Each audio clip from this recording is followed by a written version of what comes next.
for our Q&A.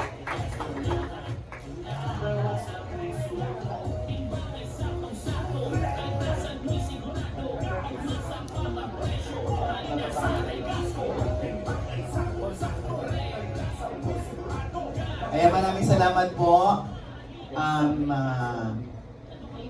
Sir Ernel at Miss Leslie at kay Anson. Yes, Sir Anson. Thank you po. Ayan, ibababa po muna natin yung mesa para po mas papalitan po natin ng couch. Ha? Thank you, Sir Ernel. Oh, habang nag-ano tayo, Tandaan niyo yung mukha ni Sir Ernel, ha? Sa mga susunod. Diba? Alam na. Ayan.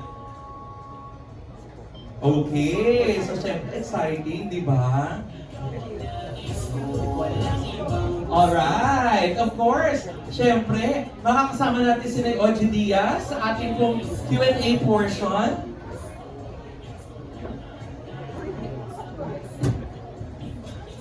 Pati si Coco. Ko, nakalimutan mo. Hindi. Director Ko. po kayo, hindi po kayo art dep, ah. Ang Ayan, kasipag talaga ni Direk. Ilalagay naman yung couch. Pasensya ka na, Direk Coco. Grabe. Direk, pangatlong taon mo na sa ano? Sa Legasco? Kala ko sa pagiging set designer. Oh. Ganyan si Direk. Naku. Naging trabaho din yata noon ni Coco yan bago siya sumikat. Ayan. Ayan. There you go. Siyempre. Still, we have on stage Direk Coco Martin and Miss Julia Montes. Ayan. Yan. So dito muna kami dalawa ni Mamaloy. Yes! Okay. Okay, nice. So meron tayong mga tanong dito. Oo. Oh, ibato na natin yung una. Yes. Huwag mong ginagamit ang salitang bato. Ha? Baka dito hanapin. Ako baka dito Ha? hanapin. Oh, fire! Fire nine! Ayan, eto na. Kanina kasi nabanggit ni Coco, yung first time nila ni Julia Montes na magsama sa isang endorsement. Yes! Oo. So, ito ay tanong mula kay Nika Sabio ng Push. Julia, what made you say yes in joining Coco to be part of the Legasco family? Kumusta daw yung partnership? Yung wala akong salamin. Piliting ko. Kaya pa ba? Kaya pa ba? Oh. So ayun nga daw, Miss Julia, sabi po ni Miss Nika Sabio ng Push, what made you say po in joining Direk Coco to be a part of Legasco family? And how does this partnership reflect your lifestyle and career as a businesswoman as well? Actually, yung totoo po, backstory, kahit po sila, Coco pa lang po ang kasama ng Legasco family. Talagang sumusuporta ng Legasco sa business namin sa food. So alam ko talaga kung paano ka dekalidad, talagang maganda yung quality ng ating produkto. At syempre masaya din ako dahil ngayon nga po, special tong araw na to dahil first endorsement namin together. Maalaga ang Legasco family. So talagang happy ako na kasama sila sa kusina. Syempre, di ba lagi tayo nagluluto sa mga mahal natin sa buhay, kay Coco. So dapat maganda yung ginagamit natin, di ba? So ito naman ang tanong pa. Please share how do you feel na kayong dalawa ni Julia are now part of Legasco? At what makes your tandem a perfect match to Legasco? Coco. Actually, sinabi ko nga kanina, napaka-special sa akin ito. Hindi dahil kinuha si Julia ng Legasco. Kasi ngayon sa buhay talaga namin, kami yung dalawa talaga nagtutulungan para tuparin yung mga pangarap namin, yung mga small business namin. Tapos ngayon magkasama kami sa Sigabog. Kaya nung kinuha siya ng Legasco, sabi kong ganun, ang sarap sa pakiramdam. Kasi every time na kunyari, nagpupunta kami sa ibang lugar, diba, nagpo-promote kami, tumutulong kami sa mga tao. Ngayon, magka-partner na talaga kami, magkasama kami. At every time na kung ano man yung mga experiences ko na pinagdadaanan sa araw-araw sa aking buhay, sa trabaho ko, hindi ko lang naikukwento sa kanya pag uwi ko ng bahay. Kung hindi, makakasama ko na siya kung nasan man ako. Kaya, sabi ko nga, nung kinuha siya ng Legasco, sobra akong thankful and then para sa akin, sobrang blessed po namin dahil talaga nagdedire-diretso yung mga blessing na dumarating sa buhay namin. At sobra ako nagpapasalamat talaga kay Sir Arnel. Kasi yung tiwalang ibinigay niya sa akin. Kasi hindi lang si Julie, pati mga kapatid ko, yung attorney ko, kasama ko dito, yung mga kasamahan ko sa show, talagang kinukuha niya para tulungan kaming lahat. At siguro nakikita niya rin na, alam niya na sa pamamagitan namin, yung ginagawa namin sa trabaho namin, na i-share din namin yung blessing na binibigay sa amin ng Diyos para sa mga ibang tao na nangangailangan talaga. At kami, nandito kami para mag-represent ng Legasco dahil talaga, sabi ko nga, hindi na, like ako po, hindi naman ako basta-basta na kumukuha lang ng mga endorsement na pinag-uusapan namin ng manager ko. Kasi pag nasira ang ini-endorse ko na isang produkto, masisira rin yung pinaghirapan namin sa mahabang panahon. Kaya namin tinanggap ang Legasco kasi alam namin na ito talagang tama sa timbang, safe, at alam namin na makakatulong talaga sa lahat ng mga pamilyang Pilipino at lalong-lalo na sa kanilang mga negosyo. Iba talaga na yung pag nahanap mo ng the one. Pag meron kang katuwang sa buhay, di ba? Sana all. Yes. Hindi lang sa Legasco sila magkasama, kundi sa Singapore. Yes. Ano na raw ang latest activity ko sa Singapore? Naku po, pasensya na kayo. Pero malapit na po. Yeah. June 22. Kung medyo na-delay ng konti, nung nakita po namin siya, sabi nga namin, para pa kami, may reason pala kung ba't kami nahinto ng konti. Kundi para makapagpahinga, makapag-recharge, at mas mabusisi namin yung proyekto. At nung ngayong ine-edit na namin at nakita ko na po lahat ng mga kinunan namin, sobra akong happy at sobra akong proud na proud. Kasi sinigurado po ng buong team, lalo po ng ABS-CBN, na mas pinaganda pa namin siya kumpara sa probinsyano at sa Batang Quiapo. Kaya talaga po yung ina-expect po ng mga tao, ibibigay po namin yung deserve ng lahat ng mga Pilipino. Na kung ano man yung paghihintay na naranasan nila after na Batang Quiapo, ito po sinisigurado po namin na magugustuhan ng lahat ng mga Pilipino na makapagbibigay ng saya at inspirasyon sa lahat ng mga tahanan. Yan. Mula na kay Mr. Mark Ranel Grabador ng Entertainment Web. Ayan. Miss Julia, kung gagawa ka daw ng signature na Coco Jewel recipe gamit ang Legasco, ano daw ito at bakit? Siguro gusto ko i-reinvent yung kare-kare. Kasi paborito ni Coco yung luto ni Lola na kare-kare. Yung kare-kare, matagal kasing lutuin, mabusisi. So kailangan talagang pangmalakasan yung gamit mo doon. So yun yung siguro gusto kong i-reinvent saka talaga sabihin signature na Coco. Dagdag ko lang pero, alam niyo yung totoo po, si Jules, mga 3-4 na culinary school na po pinasukan niya. Kasi talagang nag-aral siya eh. Ang pinakainano niya ngayon si Chef Reggie, ang mentor niya talaga. At ganoon na rin ang lola ko. Kaya talagang sabi ko nga, kung ba't sinasabi ko napaka-bless ko, kasi biruin niyo kahit anong hirap na trabaho pinagdadaanan ko everyday, pag uwi ko naman ng bahay, siya naman talaga nag-aalaga sa akin, na talagang siya yung nagluluto ng pagkain na kinakain ko. Mula breakfast hanggang sa pag-uwi ko, yun talaga yung kumbaga look forward ko na kahit anong hirap, pero pag uwi ko naman, nararamdaman ko naman yung pagmamahal at pag-aalaga sa akin. Sabi ko, okay lang, total lalaki naman ako eh. Kaya yun, yung chinare ko lang po na talagang sa totoo, si Julia po talaga yung nagluluto. Which is ako rin, dahil HR graduate ako, kapag meron kaming break or wala ako trabaho, ako naman yung nagluluto para sa kanya. Pero yung mga simpleng Filipino food lang ang niluluto ko para sa bahay ko. Yun lang. And then, anong paborito mong niluluto para kay Miss Julia? Actually, hindi ko maintindihan. Ang pinakalagi yung nire-request sa akin, pares. Oo, simple lang naman. Kasi si Jules talaga yung magaling talaga sa magluto ng mga Filipino food sa mga Spanish food. Yung ang ano niya. kutsilyo mo rin. Galing siya mag-lechon. Wow. Yun yung hindi alam ng tao. Pero puro paso naman ang inabot ko bago ko talaga natutunan siya o na perfect siya. Oo. Yan. Okay. So, ano raw ang mas matimbang? Good food or quality time together? I think, para sa akin, pareho po. Hindi mo masasabing quality time lang eh. Kasi, pag nilutuan ka, kasi like kunyari si Jules kasi, ang pagluluto mahabang oras eh. Ginugugol mo dyan eh. Kumbaga nagpapagod ka dyan, di ba? Sabi nga nila, kaya minsan mas masarap yung pagkain dahil may halong pagmamahal. Bukod doon, kapag naluto niya ng gano'n, yung bonding naman namin sa sa pag-uusap namin, sa pagkukwentuhan namin. Siyempre, yung mga proseso, sabi ko nga, yun naman yung panahon ko na ako naman ang kukwento sa kanya tungkol sa mga pinagdaanan ko kung maghapon. Kaya para sa akin, pareho siya. Mas pareho yung timbang niya para po sa akin. Yes. At saka quality time nila yung pagluluto ng good food. Di ba?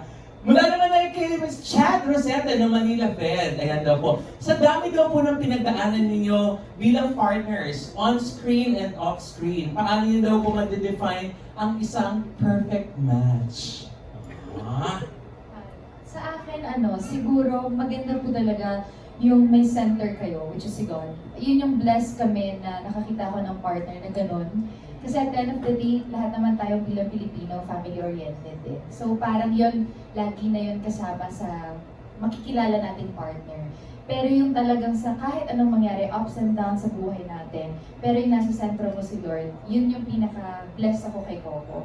Kasi ganun siya kahit ano yung blessing na dumarating sa kanya, yung faith niya sobra talaga. And nakatulong yun sa relationship namin. Kasi syempre, wala namang perfectong tao, walang perfectong relationship. Pero lahat ng mga pinagdadaanan, happy moments, ups and downs, parang lagi talaga siguradong matatag because meron kayong sentro. Saka ako share ko lang, kaya siguro kami tumagal yung relationship namin. Una, syempre kami, honestly, di ba, dati pa to lagi na kami pinag-uusapan dahil parang sila na yata or gano'n. Kasi talagang kinip namin na private yung relasyon namin. Kasi alam naman natin sa show business, di ba? Pag marami nang pumapasok, kung marami na nakikailan sa personal ng buhay, doon minsan nagkakaroon ng problema. Which is kami natutunan namin, sabi ko nga, sa haba ng proseso, ang pinaka-key, yung marespeto kami sa isa't isa. Kasi sabi ko nga, yung pagmamahal kasi minsan, pag bago kayo, maghindi, di ba? Baga, bugso ng damdamin. Pero pag wala kayong respeto sa isa't isa, later on, magpipade yun. Kami ngayon, sabi ko nga, yung respeto sa kayo pagsusuportahan ng isa't isa, yun yung pinaka-sikreto namin. Kaya yung pagmamahal namin, mas tumitindi. Na which is sinasabi ko nga, yung iba, pag bago, ang tindi ng pagmamahal sa isa't isa, pero pag tumatagal, nawawala. Kami baliktad. Habang tumatagal yung relationship namin, kasi mas nagmamature kami na nagmamature, mas na-appreciate namin lalo ang isa't isa. Which is ang naging pundasyon doon, yung respeto. Saka yung pagsusuportahan. Kaya nga sabi ko, kung ano man minsan naiisip ni Jules, like kunyari nung naisip niya na gusto niya mag-business, support. Kasi basta kung ano yung namin niya, kung ako naman nag-business, siya naman nakasuporta sa akin, kahit minsan nagla-live ako sa mga nandun siya, pinanonood niya ako. Sabi ko, ngayon, sa parte ng buhay ko, pag tinignan niyo po ako ngayon, halos yung may mga kaibigan ako. Pero wala ako yung barkada na makikita mo na nasa circle ko or gumigimik ako, lumalabas ako. Si Julia ang lagi kong kasama sa kahit anong trabaho ko, sa lahat ng mga meetings ko, kung meron ako shoot ng commercial, siya laging kasi ang feeling ko, pag wala siya, parang ako napipinay eh. Kasi pag nandyan siya, hindi ko man nalagay ko sa isip ko na parang nagkakaroon ako ng extra lakas ng loob. Lalo na pag may mga talunan ng mga English na ibig sabihin ko. Yun yung bali namin. Kaya sabi ko yung kahinaan ko, yun naman yung kalakasan niya. Kaya sabi ko nga, ngayon, doon ako proud na lalong-lalo na ngayon na nasa Sigabu kami, nasa isang proyekto kami. Bukod doon sa Sigabu, may gagawin pa kasi kami pelikula eh. May ginagawa kami ngayon na pelikula. And then plus ito pang Regasco. Kaya kanina sabi ko nga po, sobra-sobra talagang biyaya yung binibigay sa amin ng Panginoon. Kaya maraming salamat.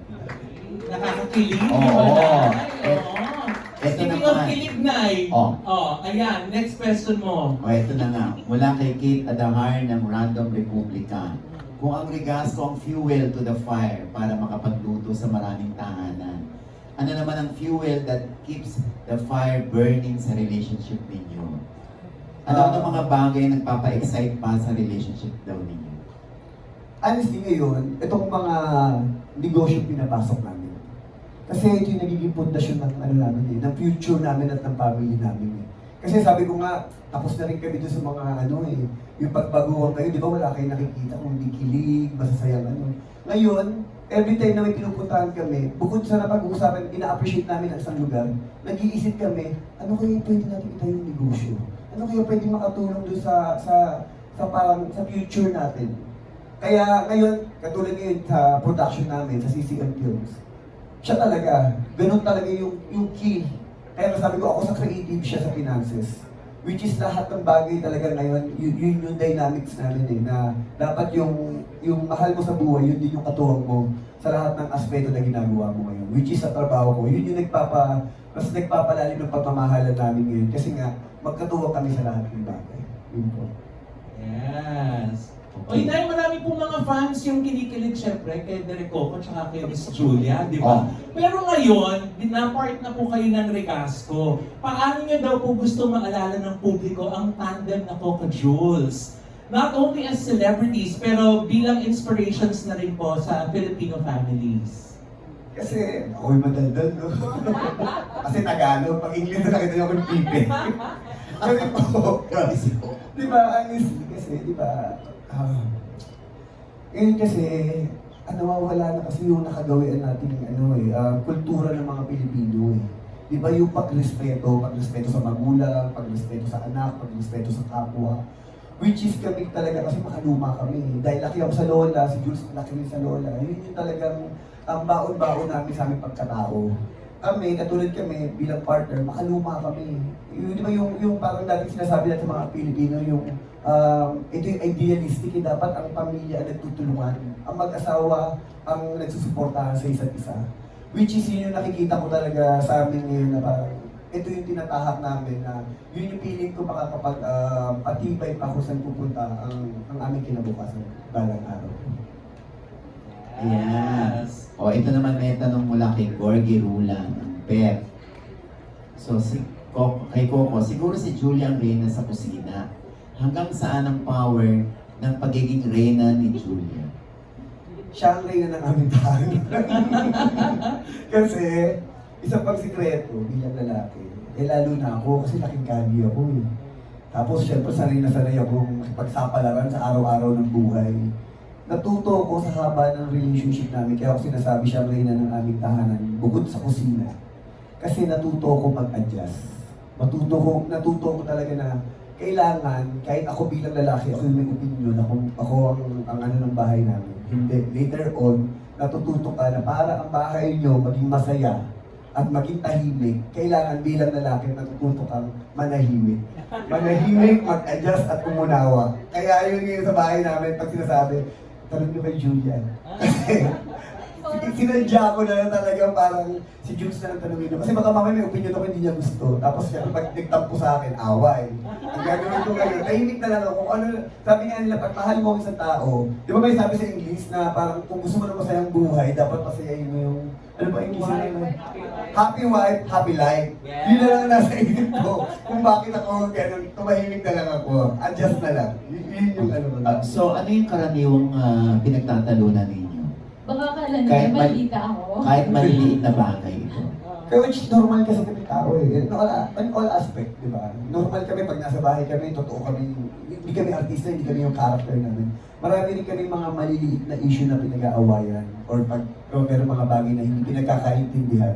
Pero ang pinaka-importante, sabi ko nga, kung ano yung natutunan namin doon. Siyempre, nung nagsisimula kami, pareho kami passionate eh. Lalo na ako, galing ako sa indie eh, di ba? Pero ngayon sabi ko nga, siguro bukod na rin kapag, alam mo yan, mamature ka na, nauunawaan na magbigay, ano yung muna. And then, para rin maramdaman niya na parang meron siyang say doon sa inyong tahanan. Alam niyo po, may kukwento, alam niyo isang pinakamatinding hindi namin pagkakaunawaan. Kapag bumibili kasi ako ng kahit anong bagay, gusto ko pareho kami. Kung meron ako, gusto ko meron din siya. Oo, ganoon, corny ako eh. One time, namimili ako, bili ako ng bili para sa kanya. Siya naman ayaw niya, huwag na tatay, huwag na, suka na, huwag na. Eh ako yung kaligayahan ko, siya naman nahihiya. Tapos hanggang sa nagkatampuhan kami. Bili mo namimili kami, nagkatampuhan kami. Kasi binibilang ko siya, ayaw niya, kaya nahihiya siya sa akin. Siyempre, nagkaroon kami ng di pagkakaunawaan, di kami nag-uusap, di kami nagpapansinan. Pero nung na-realize ko, ang ganda rin. Bakit? Kasi, siyempre yung iba, di ba sinasabi nga natin na parang pabili dito, pabili dyan, pabili dito. Siya naman napakatipid. Sabi ko, napakaswerte mo naman. Hindi dahil nagkakurikot ako, kundi. Kasi nasabi ko, kasi initignan niya na parang kung okay pa naman siya at hindi siya maluhong tao. Kaya doon ako na-proud sa kanya, sabi ko, inaano ko sa sarili ko na parang sabi ko, ang swerte ko kasi alam ko, katulad niya sabi ko nga, yung finances, lahat ng namin siya may hawak. Ay alam ko na nasa safe ako na posisyon o na lugar sa aming tahanan. Oh. Ano naman masasabi mo doon, Julia? Actually, pakiramdam ko po birthday ko ngayon. Kasi parang na-highlight ang pagiging babae ko today. Thank you. And yun naman po, siguro nga sabi nga namin, kaya rin po kami nag-work. Kasi hindi siya bilang alpha sa amin, kumbaga leader talaga namin siya sa family. hindi mo mafe-feel na hindi nga siya nag-give. Open siya to any advice, any communication. So siguro parang ako din as babae, na-appreciate ko kasi ang sarap din na napapakinggan ka eh. Tapos syempre, ang goal ko lang naman in life and as partner po niya, syempre paggabayan ko rin siya sa mga bagay-bagay na ano man yung pwede kong makabawas sa problema niya, pwedeng makabawas sa intindihin niya, makatulong man lang. So yung tandem namin, kaya namin nasasabi rin siguro, natatawag din namin perfect. Kasi nga, it takes two to tango. Laging tulungan, laging isipin yung isa, lagi kayong tandem talaga in life. Yung araw kasi, kwento ko na, ngayon lang kasi tayo nakakapag-open up. Nung araw kasi, Relaxing ko Diba? sa inyo. Oo. nung araw kasi, siyempre bata sa akin si Jules. Ako lahat nagtuturo sa kanya. Ako nagturo sa kanya, paano ko mag-drive, kumuha ng driver's license, mag-ipon, mag-ano sa bangko, lahat. Ako nag-aayos kasi mas ano ako sa kanya eh, mas mainted ako sa kanya eh. Ngayon, siyempre ito na, siyempre si Jules, nagmamature din, and ito na yung ano namin. Talagang pinaano namin na pantay kami. Pero siyempre, sabi ko nga, ang posisyon ko, o ano ko, ako yung taga-trabaho. Ako yung taga-isip. Pero after that, bago ako mag-desisyon, ibinibigay ko muna sa kanya. Kasi ayoko nga magka-conflict eh. Ayoko nag-desisyon na ako tapos hindi ko siya kinonsider. Lagi yun, lagi ko ibabato muna sa kanya bago ako mag-ano. At minsan kadalasan, siya muna, sa kanya na lang ako. Pag kung anong opinion niya, titignan ko kung sasang-ayon ako, saka kami magkakaroon ng final decision. Which is yun yung pinagdaanan namin di sa mahabang panahon na napakalaking bagay na nakatulong sa amin as a partner. Yun po. Oh, Yes. kaya kayo perfect match. Tama! Oo. Diba? Oh, anyway, meron pang tanong si Gord. Yes, Nay! Okay. So si Julia Robang nasusunod sa budgeting at sa mga pangangailangan sa bahay. Wala ka ng say, Coco? Lahat siya. Wala na akong say. Basta ako lang, ang parte ko lang talaga sa bahay, taga-trabaho, taga-check. Lahat ng mga sira, lahat ng ano. Ako magkasabi sa kanya, nanay, pagawa na po natin yun. Kasi kita natin yung mga ano. Kasi sabi sa bahay, ngayon pa lang, sabi ko nga, sa age namin, in-insist ko na sabi ko, very Filipino kami. Kumbaga, ang inaano na namin, gusto namin, sabi ko, dati kasi di ba pagbagay sa'yo, babe, han, love. Sabi ko, in advance ko na. Sabi ko, gusto ko habang ano ko, ang tawag sa atin, sabi ko gano'n, kaya tawagan namin nanay tatay. Oh. Kasi, yun nga eh, ang inaano ko yung kultura natin eh, which is yun kasi ang nawala sa ating mga Pilipino eh. Kaya sabi ko in all aspect na sana, sabi ko, kahit sa bahay lang namin, may balik natin yung pagrespeto, yung kultura ng mga Pilipino, kung ano yung core natin bilang sa Pilipino. Tama. Ay, Nay, may follow-up question dyan si Kuya Gordy. Oh. Sabi niya gano'n, siyempre kung sa tahanan, di ba, si Miss Julia at nasusunod. Direct sa CCM Productions naman daw po. Gano'n naman daw po ka-involved si Ma'am Julia? Hands-on din daw po ba siya sa CCM? Ako po, nung una, lahat ng problema ng production ko, ako lang nag-absorb, kwento lang ako sa kanya. Siyempre sabi ko ang gano'n, hindi ko kakayanin talaga mag-isa. Kaya nung pinasok ko si Jules ngayon, siya lahat ng, nag-actually mas marami siyang trabaho sa akin. Kasi lahat ng finances, siya nagbabayad ng ganito, siya nag-check ng lahat ng ganyan. Na pag inano namin, mas marami siyang trabaho sa akin. Kasi ako kayo nasa creative lang ako eh. Ako nagka-casting, ako nagbibigay ng kwento, ako nagpapatakbo ng production. Pero yung mga babayarin, kasi yun ang pinakasakit sa ulo. Diba? Yan yung mga problema sa mga isang production o sa isang negosyo. Yun po. Online, may tanong naman din si Miguel of One Knows. Ayan. Sabi po niya, bilang mga taong abala daw po sa trabaho at sa buhay, gaano daw po kahalaga sa inyo ang isang safe at maasang LPG sa bawat tahanan? Napaka-importante po niyan kasi lalo na po kami sa trabaho namin. Halos maghapon, iba po, wala kami sa trabaho. Na-check lang namin ang aming tahanan through CCTV. Kasi kung ano nangyari, check mo yan kung safe ba, kung whatever, kung ano ba nangyari sa amin. Siyempre, honestly, alam naman natin itong mga Pilipino, marami ng mga insidente, di ba?